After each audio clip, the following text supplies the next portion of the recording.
गुरु प्यारी संगत जी, राधा स्वामी जी। संगत जी, आज डेरा से एक बहुत ही बड़ी खबर आई है, जिसे सुनकर संगत को एक खुशी की खबर भी है और थोड़ी सी दुख की भी।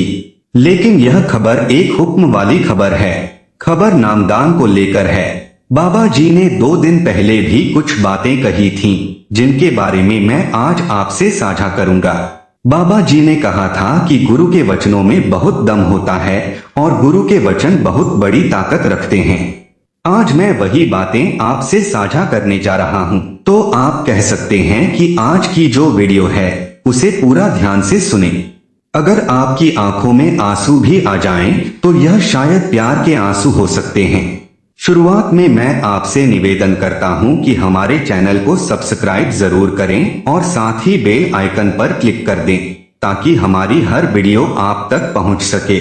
साथ ही मेरी यह भी विनती है कि वीडियो को लाइक जरूर करें और राधा स्वामी जी लिखना न भूलें। आज डेरा से एक बहुत बड़ी खबर आई है। 10 तारीख को आपको पता ही होगा कि कुछ दिन पहले बाबा जी ने बाहर नामदान देना बंद कर दिया था और बीरा से हजूर जी ने नामदान देना शुरू किया था।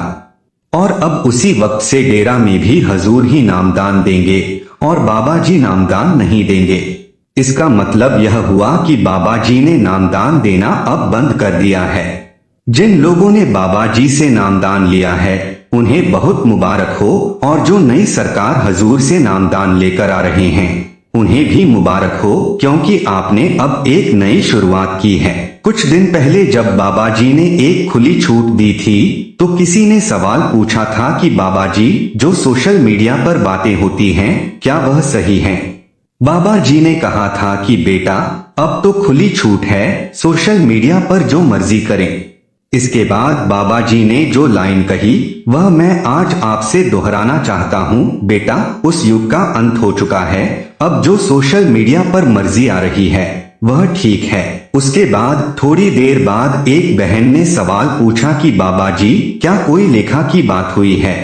बाबा जी ने कहा, बेटा, तेरा लेखा अब हजूर के हाथ में है। अब तू हजूर के पास जाकर प्रार्थना कर। फिर अगले दिन शनिवार को एक व्यक्ति ने सवाल किया कि बाबा जी, आप इतने दौरे करते हैं, कितनी जगह घूमते हैं, तो आप आराम कब करते हैं? बाबा जी ने कहा, बेटा, अब तो आराम ही आराम है। मैंने अपनी जिम्मेदारी संभाल ली है। बाबा जी ने जो यह छोटी छोटी बातें कही हैं, इनमें कहीं न कहीं किसी चीज की ओर इशारा किया गया है। एक बार एक बहन ने बाबा जी से कहा था कि बाबा जी, कृपा कर मुझे पढ़ाई में मदद करें। बाबा जी ने कहा, अब से अगर किसी को पढ़ाई की फरियाद करनी है तो वह हजूर से करें। हजूर पढ़े लिखे हैं। मैं पढ़ाई की बात नहीं कर सकता, क्योंकि मैंने खुद पढ़ाई नहीं की। शनिवार को बाबा जी ने एक और बात कही।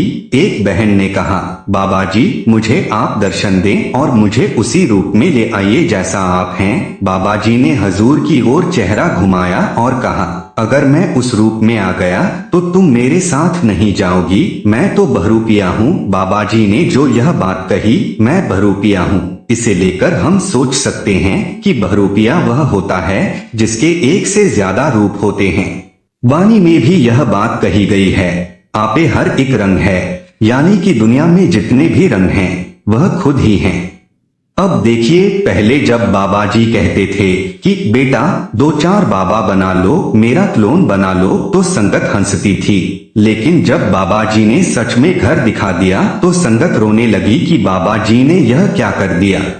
क्योंकि हम अपने सतगुरु से बहुत प्यार करते हैं और जब उनका प्यार हमें मिलता है तो हमें आंसू आना लाजमी होता है। अब जो इशारा बाबा जी ने किया है वह उनकी मौज है, उनकी खुशी है। हमें उस चीज पर ध्यान नहीं देना चाहिए, क्योंकि गुरु जो करते हैं उनकी मौज उनके ऊपर निर्भर करती है। इसलिए हमें परमात्मा की भक्ति में विश्वास रखकर उनके वचनों को सही से पालन करना चाहिए, क्योंकि यही असल मूल्य है। संगत जी, ऐसी और बाबा जी की शिक्षाओं के लिए हमारे चैनल को सब्सक्राइब करें।